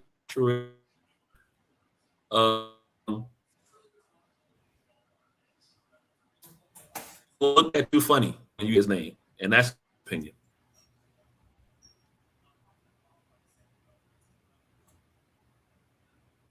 You broke up a lot, but I heard what you're saying. But I just remain the only Stephen A. fan in America, because I think that's part of his job to do that, bring controversy. And people don't like him because they say because he's so controversial, and he goes both ways. And the fact that he, like I said, you see him at the NABJ, the National Association of Broadcast Journalism, trying to help young people get a foothold in the broadcasting area. I don't see none of these other guys doing it. If they have, please let me know when they try to do that. Because they don't talk as loud as he do. And what loud got to do with doing performing acts at the NABJ? Why they don't do their shows from there? I know he loud. I ain't gonna say that he ain't loud, because that's part of his personality. Because he gonna be that loud dude. But he still goes out of his way to help blacks, and everybody gonna say that's not gonna be a deterrent in for me liking him, because he does that. That's a part of a godly thing. Praise up to him, but it's not gonna make me, if you keep faking the phone, stabbing folks behind the back, in my opinion, then you can help who you want to help, and you can help who you want to help and still be a crook. I mean, you can steal and do this and that and still be and still give to the needy. It's just amazing though that as I looked at the comments all day today, all the comments, Stephen A., why you won't give up your salary? And here Pat McAfee getting a raise, and ain't nobody saying two words. They let him skate by, and his show is dull as dishwater. But hey, Pat McAfee ain't got to worry about that, because everybody love him apparently. No, so he get his raise. I don't even watch him, so people don't want to talk about him. And VP, I can't believe you actually watch Boomer Esiason. Oh my gosh, you must be really bored. It's too many ways now to consume sports. Too many ways, and I think ESPN has just came to the rodeo at the last, and now the chance that they had to make another run of having household names, they haven't done that. And so again, outside of live sports, I don't tune into ESPN. And I think and the numbers show that we're not the ones. There's a large amount of individuals who don't tune into ESPN as far as their shows go. They'll tune into their lives, but not to their shows. Well, I don't tune into DNA Sports because y'all disrespected me when I told y'all Spain was gonna win. Y'all didn't believe me. Hey, here's another boy stop that I left off, and I'm gonna drive the van for this one because I know I'm finna pick somebody up. The boy stop goes to the Atlanta Braves promotion team for having a Hassan Kim bobblehead night the other night. Did it have a glove on? How do you have a Hassan Kim bobblehead night when he's played less than half the season? And in the games that he has played, he ain't did not nothing. So Braves promotion, you get my boy stop. They were really desperate for that one. That's a desperation move. Don't they have a bobblehead night coming up for Andrew Jones? Yep. Mm-hmm. Yeah, they had to do that because he made the Hall of Fame final. Yeah, they had no choice with that one. That's when they're gonna have a sellout because everybody gonna want that bobblehead. You can best believe it. Everybody gonna try to get that one. Hassan Kim may get 12 people to get his bobblehead. Look, they gave out 1,500 bobbleheads. 1,300 was in the trash after the game. Man, come on. That's nice. That's a nice thought, but poor planning. I mean, I'd rather them have the Asa Brown bobblehead. You know, you gonna get at least 12,000 of those sold, and they ain't going in the trash. Because if you don't know Asa Brown, man, with the most famous last name in the world, shoot, I don't know. What are you thinking? You got a Braves shirt on. That's the shirt right there. He'll be wearing. Y'all don't understand. Promotion is everything. I might bobblehead. You hold on to it and put away. He said that was a part of the diversity training. Diversity training. Oh Lord, you know. All right, here we go. Question of the day. Create your own podcast team that you can produce and that will be a hit. Create your own podcast team right now. Pick anybody from any organization, anything, whatever, and let's go. Who's your podcast? From other stars? Is that the people? Any personality that you can put together. Who would you like to see be put together if you had to create a podcast? Who would you put together as your podcast personalities?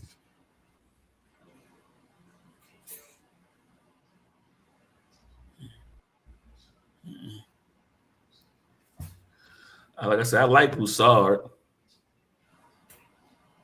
I mean, I like Nick Wright too. I don't like Nick Wright, but I like Broussard.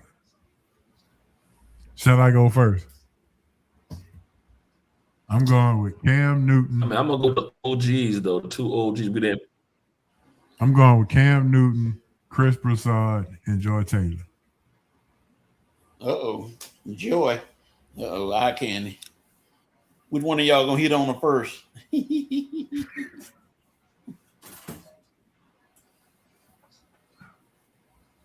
Go ahead, Ace.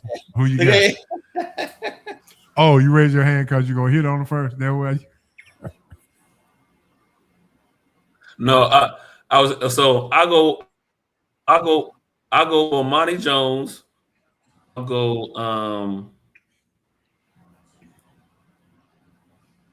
go our girl Elle Duncan. So that should be the female.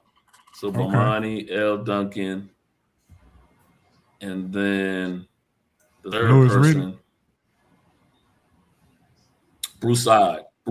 That would be my big three. Okay, Broussard, Bomani Jones, and Elle Duncan. Okay, Coach, who you got? Yeah.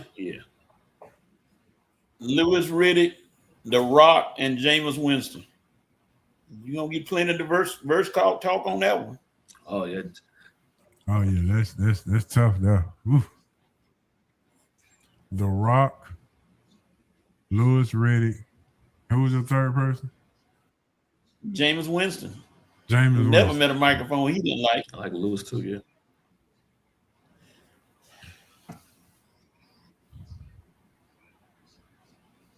And then my special guest co-host coming in live every week. Not on the set, but on the TVs, the monitors we got Asa Brown and H.O. I don't care what they say. Asa Brown and H.O. will be in with commentary. Okay. VP say Ryan Clark, Carrot Champion, and Joe Rogan. Boy, that's a diverse group right there. Joe Rogan on drugs. Nobody said Maria Taylor. What's going on? Nobody said Maria Taylor. Maria got her own thing going on. Yeah, she got the NBC on lock right now. Yeah, she gonna be too busy.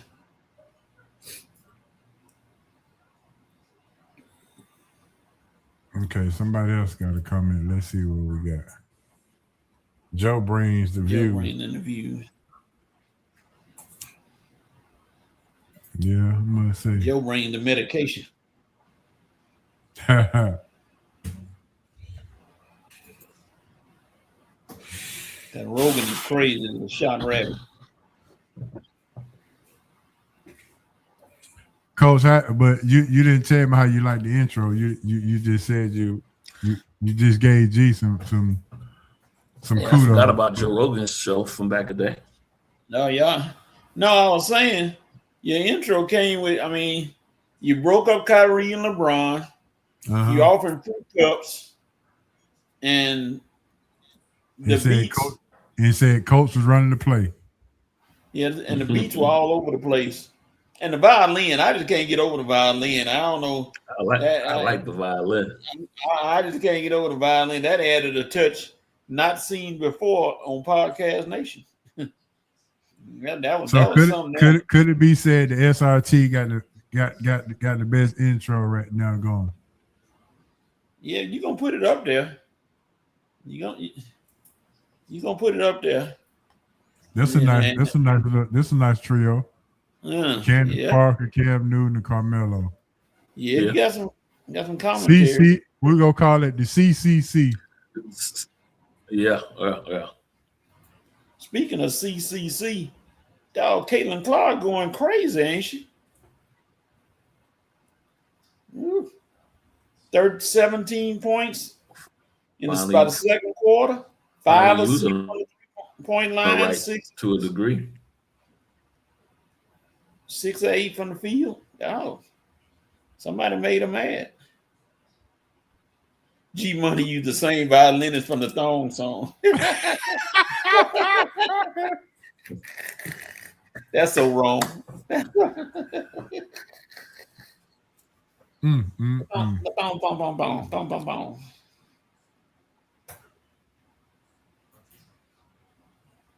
All right, Coach, it's 8:43. Let everybody know what time it is, Coach. Boy, we had a bunch of stuff to pile in today. I don't think we got enough room for anything else. But guess what? I don't care if the bag is overflowing and it's about to bust at the bottom. Put some Flex Shield on at the bottom on the tape on the bottom. Keep the bag filling the bag up, and you'll have room for the fun bag. I don't care what you say. You're gonna have room for the fun bag. There it is. Coach said the flex on. My man.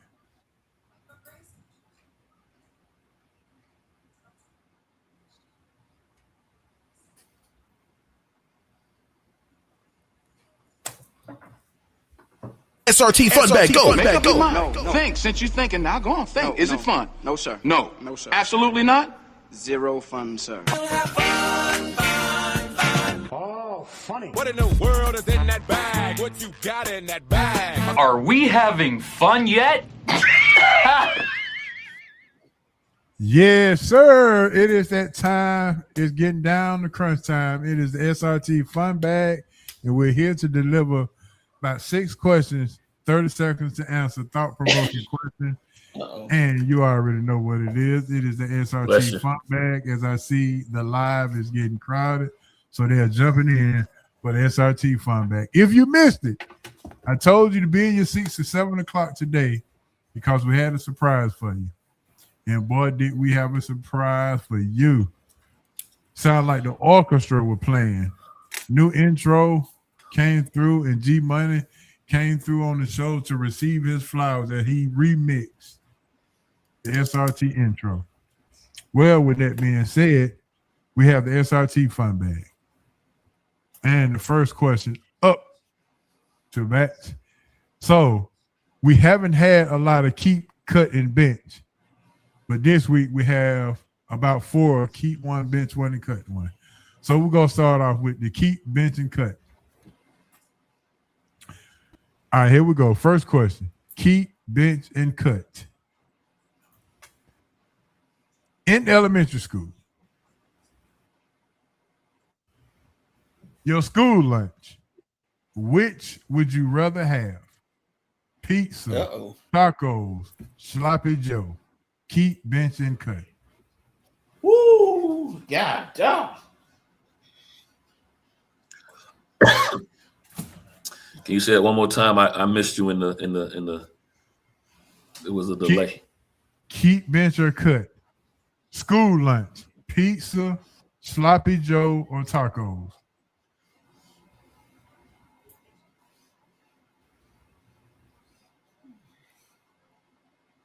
I'm gonna go that square pizza. It's hard to top that square pizza back in the days. That's Hall of Fame. That's Hall of Fame right there. That's school cafeteria Hall of Fame. And then the sloppy Joe. Well, I'm gonna bench the sloppy Joe, but sometimes some of our cafeteria ladies didn't want to do right, and it looked more like suspect Joe. So I don't know what kind of meat they use, but you know.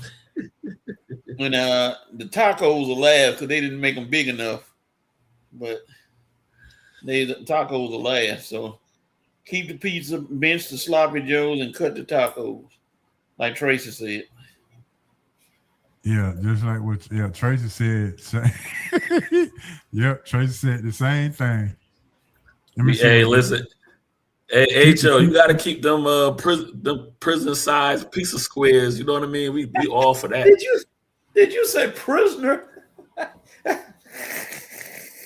VP them said prison keep size the square pizza squares. Bye tacos. Okay, all right, go ahead, Ace. You keeping the pizza? No, I'm with everybody. Give me that prison size pizza. And I'm with Coach. That sloppy Joe, depending on what the meat might look like, be cutting the taco. Yeah. Carletta say she in the car with Dez. Okay.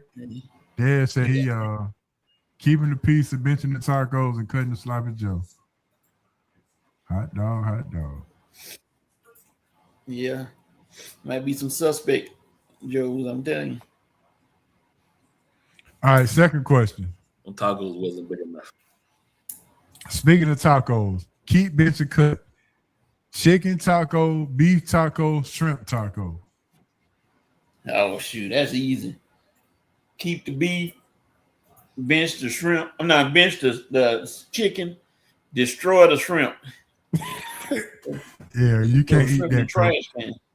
No, yeah. I can't. Like you can't eat.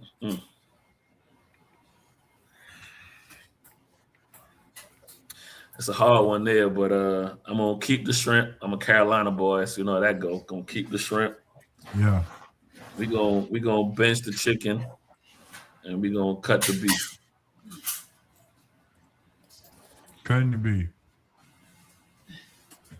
But that could change tomorrow. It could be. I'm always keeping the shrimp though. But that chicken and beef might switch up. Seafood, right? Always keeping the seafood. Yep. Let's see. VP rat with you. Keeping the shrimp, benching the beef, and cutting the chicken. Hey, Joe, I gotta be with VP. We know now that might not be real chicken.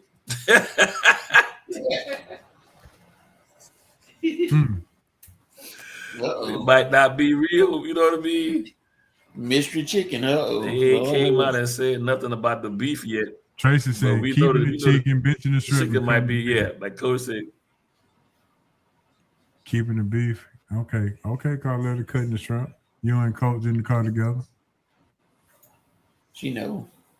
If you're cutting the shrimp, that must mean you got to be allergic. And I understand.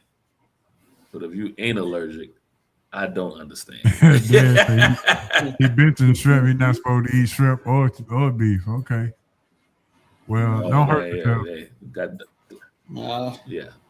Now stay away from that. All right, keep benching cut one more time. Well, we got two more. Keep benching cut. What is a better investment that you would invest in? So this is so good that I'm gonna give you 4 options. So you can keep 2, bench 2. You can keep 2, bench 2, and cut 2. Investments: vending machine, laundromat, parking garage, or car wash. God, no. Woo-wee. Yeah.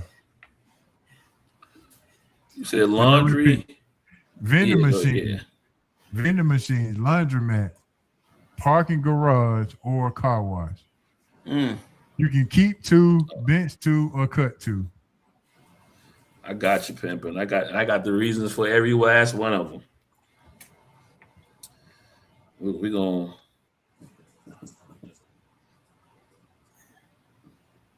I'm gonna tell you right now, you're gonna cut the parking garage. Too much overhead. Cutting the parking garage. Yeah, you gotta have somebody to wash the car. You gotta have somebody to, you know what I mean. You got the machinery. You gotta be a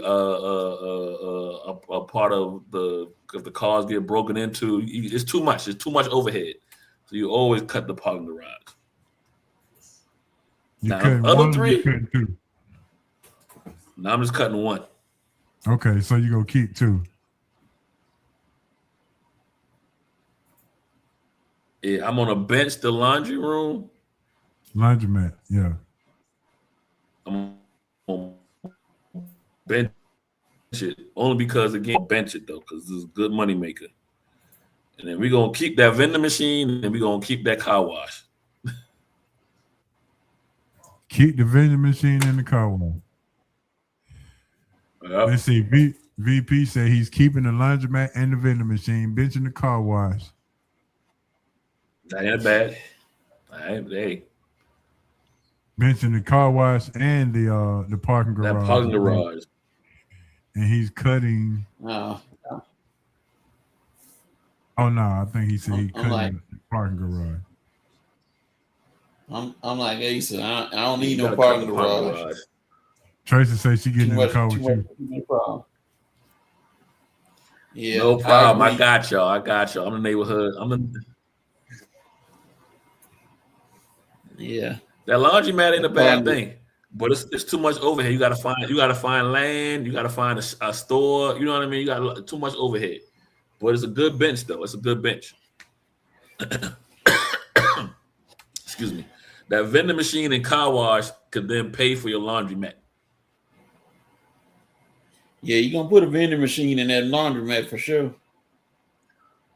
Mm-hmm. Excuse me. I got my mic. See with the VP. VP says he's keeping the laundromat and the vending machine, benching the car wash, parking garage, cut away. Yep. Also had a bigger, better. Okay. Understood. Excuse me. All right, here we go. Keep benching cut once again.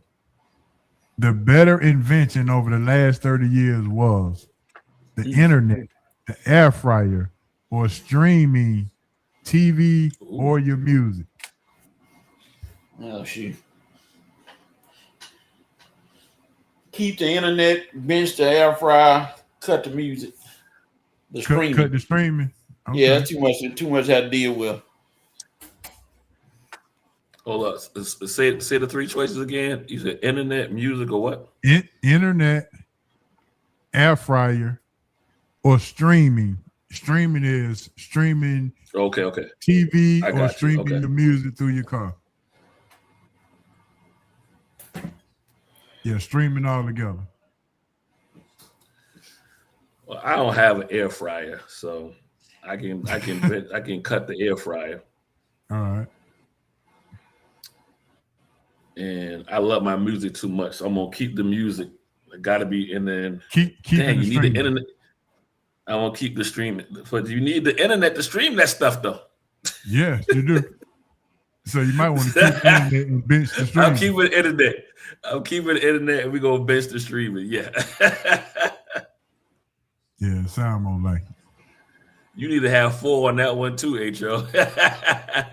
Yeah, I know. I should have added another. I can't have one without the other. All right, I think Carletta's in the car with you on that one. Because H.O., even your cars now, like you got an older car, even your cars now, you got to have some sort of some kind of streaming. And cut the air fryer. All y'all cutting air fryer. It has an air fryer made people who don't want to cook lazier.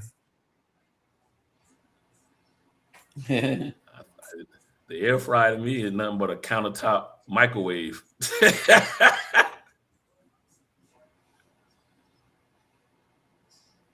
VP said he needed streaming, so he keeping that for sure.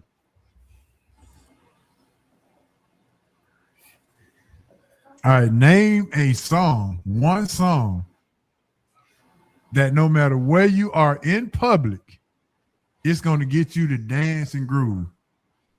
Oh, got several songs like that, but I'll go with an easy one. Just give me one song. It could be Blow the Whistle. It could be Percolator. It can be Set It Off. It can be September. I'm gonna go with Michael Jackson. I hear a Michael Jackson song. I'm on, you know. Okay, Tracy said she's keeping the internet, bench and stream, and cut the air fryer. VP said the air fryer treats your food better. It probably do. You might have something there. There ain't no such thing as the internet, Miss Carla. Well, no, VP, she laughing at VP because that's what he called. Oh, internet. Internet.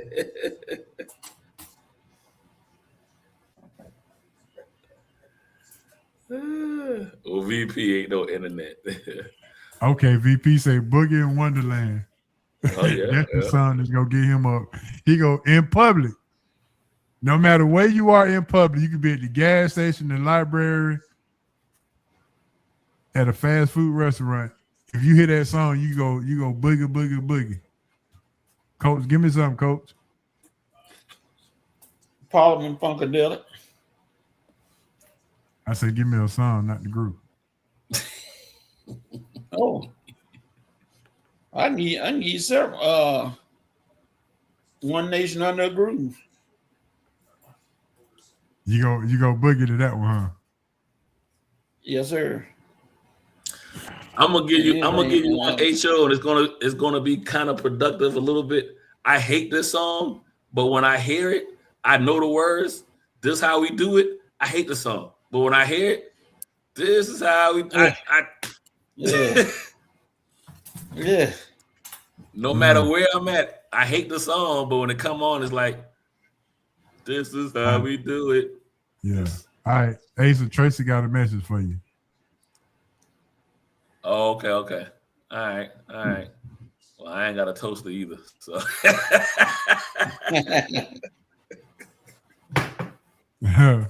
Boogie in Wonderland brings out the dancer for sure. VP, hey, next time it come on, I need you to put the camera on. Next time you hear the song, I need you to put the camera on. All right, here's the money question. I've been dying to ask this question. 100 million today, and that's it. Or $20 million a year for the rest of your life. 100 million. Ain't no guarantees. Coach want all his money up front. Oh, I got the power. I heard that song in a minute. I got the power. Oh my God. Power. I heard it. I got the power. I heard that. Woo.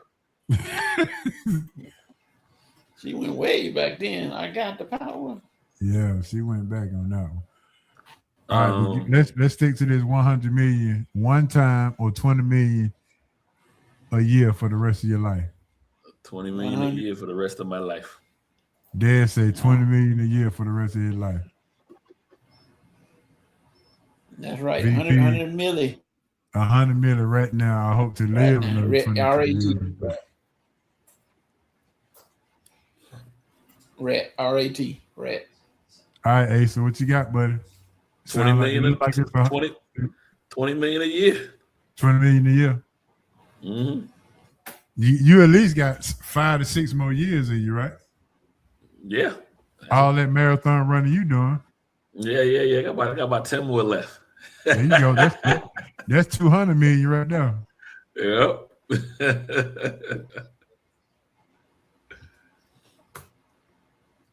$20 million a year, baby. Thank you. Dad say 20 million a year. Vince say Tracy jam to snap. I've got the power. I got the power. Mm-hmm. All right, last question of the night, Coach.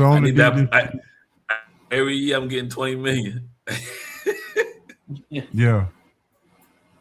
Coach. Oh, well, anybody. Spell harmonious. HARMINOUS.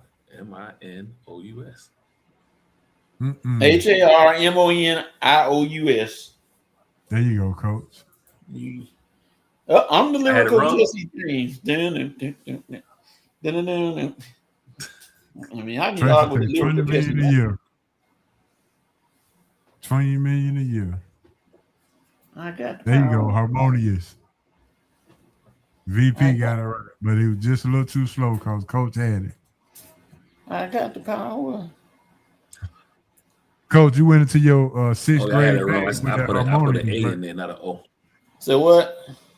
You went into your sixth grade bag to spell that one, didn't you? Yeah, and then plus, I'm in a harmonious mood because Nafisa Collier back, baby. Woohoo! She back. I don't care. Collier back. And the world is all right with me. I don't care what nobody say. God dog it. Coach, you had an awesome day. You got Nafisa Collier back, and you got mentioned in a SRT intro. Yeah. And then I got my truck back today. So yes, sir. All day, every day. What's the cash 3, Coach? What's the cash 3? Those 3 good things. What's the cash 3? 357. Oh, going to hip hop group 357. All right. Yep. Well, if y'all thought the intro was tight, just wait till you listen to the instrumental. All right.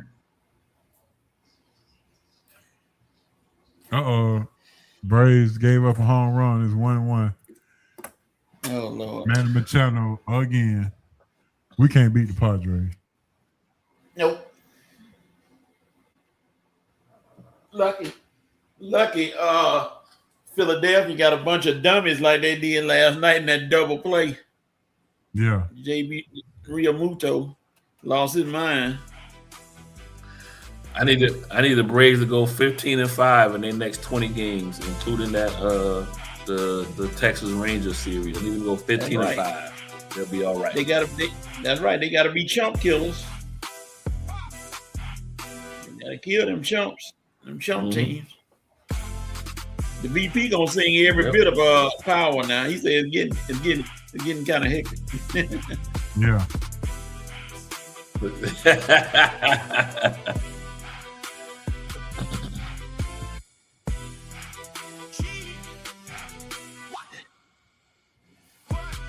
Well, when you hear the music, the new intro, yes, got the violins and everything going. This is Sports Roundtable. We thank you for joining us for another episode of Sports Roundtable number 484 episode. Thanks G for coming on. Thanks E-Dub for coming on. Thank you guys for stepping up to the plate. And y'all was in your seats at 7 o'clock. Coach had a great day. could never take it away because Nafisa Collier is back. And he got to listen to G Money's remix of SRT intro. So we really appreciate that.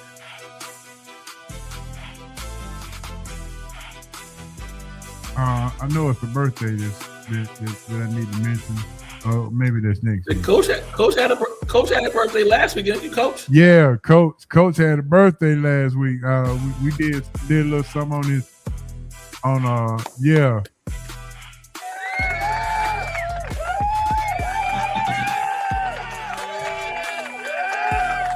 Yeah, I sent him a little birthday flyer. Yeah, made him up some. Did a little something. We will not disclose that flyer. Say it again. That flyer will not be disclosed at this time. It shall remain in the archive. I send it to you, Ace. Let you see it behind the scenes. But shout out to all the tenants, everybody tuned in, and forever ever rocking with SRT. As we had 3,100 downloads from last week. And now that G had put the new intro on last week's show, if you go to Amazon, iTunes, or whatever, you can hear the new intro from last week's show. Now I understand why we had so many downloads. Appreciate that, G Money. Appreciate that, VP. Yeah, you have a great week too, sir. Those are all of my shout outs. Go ahead, Ace. Give me yours. Hey man, always, man. Shout out to you, HO. Shout out to you, Coach. Always have a good time, SRT family. Those listening, thank you very much. Always have a good time with y'all as well.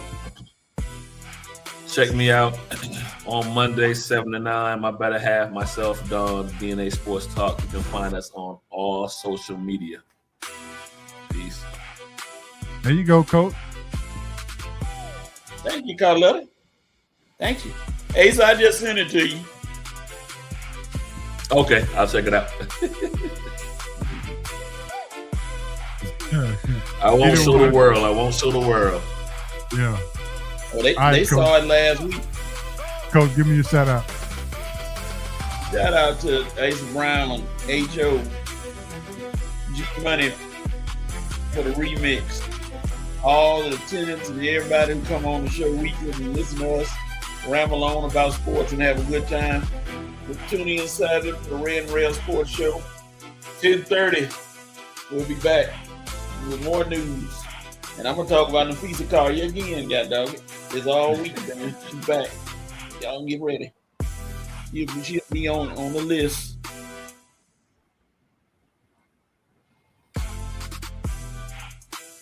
See, look at the VP. I'm going to ban him from all social media. I want to know which one. Hey, VP, I want to know which one he going to pick. You got one on each shoulder, but who you picking? Hey, Joe, who are you keeping, benching, and cutting? What's there going you on? Simone Biles got into the conversation tonight. Exactly. I need to know who are you keeping, who are you benching, and who are you cutting. What's going on? Yeah, that is a good one, Coach. Keep benching, cut.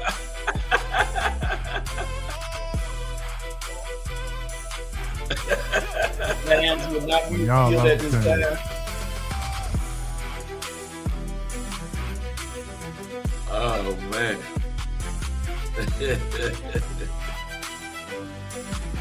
VP laughing at you. All right, with that being said, you hear the violin? Yeah. Sir. Oh yeah. With that being said, that's going to end episode 484. For my main man, Hancock, D-Will, Coach, Asa, E-Dub, Smitty, the whole SRT clique and the crew, G-Money, thank you, and to all of the tenants, R.I.P. Moms and Pops and R.I.P. DC. This is SRT. We will holler at y'all next week for episode 485. We will holler. Peace.